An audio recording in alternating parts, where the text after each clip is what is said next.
throwing some sauce on that beat.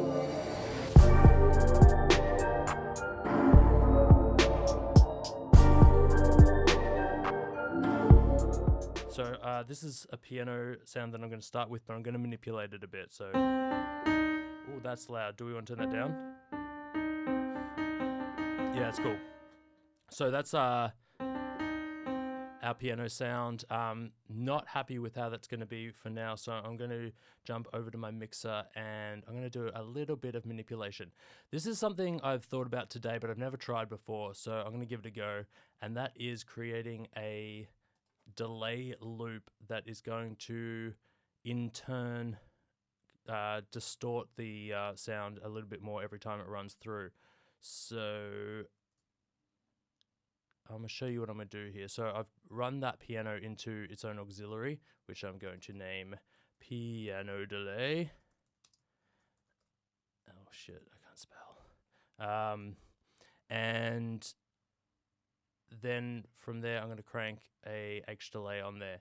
Now, normally you'd have the feedback up pretty high, but I'm going to turn it way off because we don't need that. Turn off the analog because that just adds shitty noise that we don't need. And I'm also going to run the same delay as the output. So what that's doing is running the output back into the input, back into the H delay. Now, next up, I'm going to throw a distortion OneKnob Driver. Is going to be my distortion of choice. Going to throw that up a bit, and we're going to play my piano, and we're going to turn the delay up to full. See what happens here. All right, so we've got one delay. All right, we've got a bit of distortion on there, and now I'm going to crank this up so we get some feedback. All right, we're going to turn that down a bit because it is a little bit hectic. Damn, that goes for a long time. Next thing I'm going to do is bring the high pass and low pass of that delay up so that it rips out some of those frequencies. And damn, that goes forever. Maybe I'll put the delay. Okay, I think the problem is the delay is a little bit too hot, so we're going to turn that down.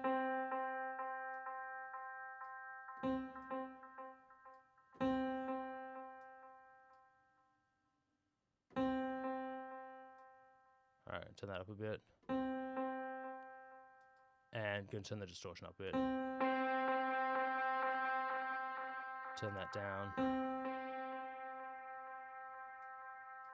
All right, the distortion's adding a little bit too much, so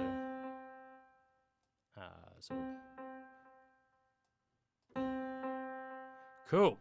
All right, next thing I'm going to do is get rid of everything, all the other keyboards on this, because I'm going to use this, just these two as a bus that we're going to use the end bus to mix on. So when we also going to change the delay time to a quarter note because that's a little bit too quick for me right now. All right.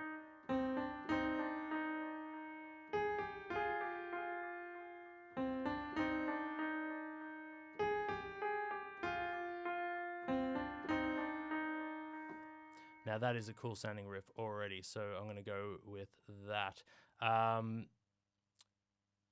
Now, in our main bus section here, I'm going to manipulate this a little bit with some EQ and a bit of saturation and stuff. And for that, I'm going to use the Virtual Mix Rack by Slate. This has got a lot of cool plugins in it, but the ones I am most interested in are this EQ, which has low pass, high pass,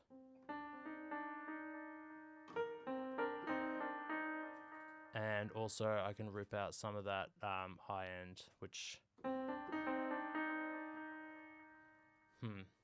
you know what, that's not even high, like it's not even cutting off enough low end for me, so I'm going to try, enough high end for me, so I'm going to put a OneKnob on there and rip out all the...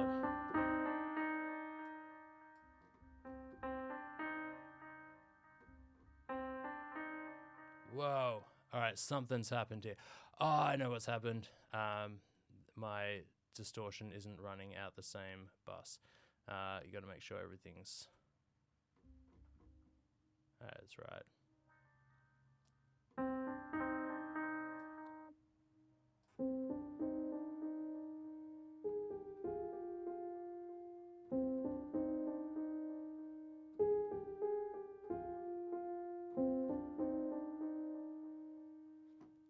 Cool. That is sounding quite fire.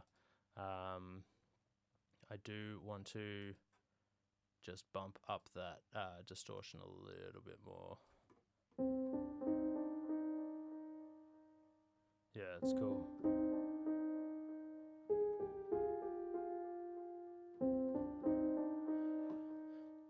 All right, that's the riff I think I'm going to end up using.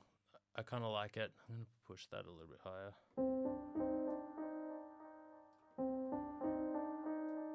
It's pretty lo-fi sounding.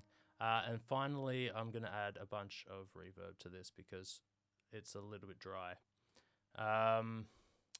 Abbey Road reverb, this stuff's beautiful. Makes it sound like it's in a big dirty room. And adds this like mid-range bump to the reverb, which is really nice. I just love the Abbey Road. It's really simple to use too.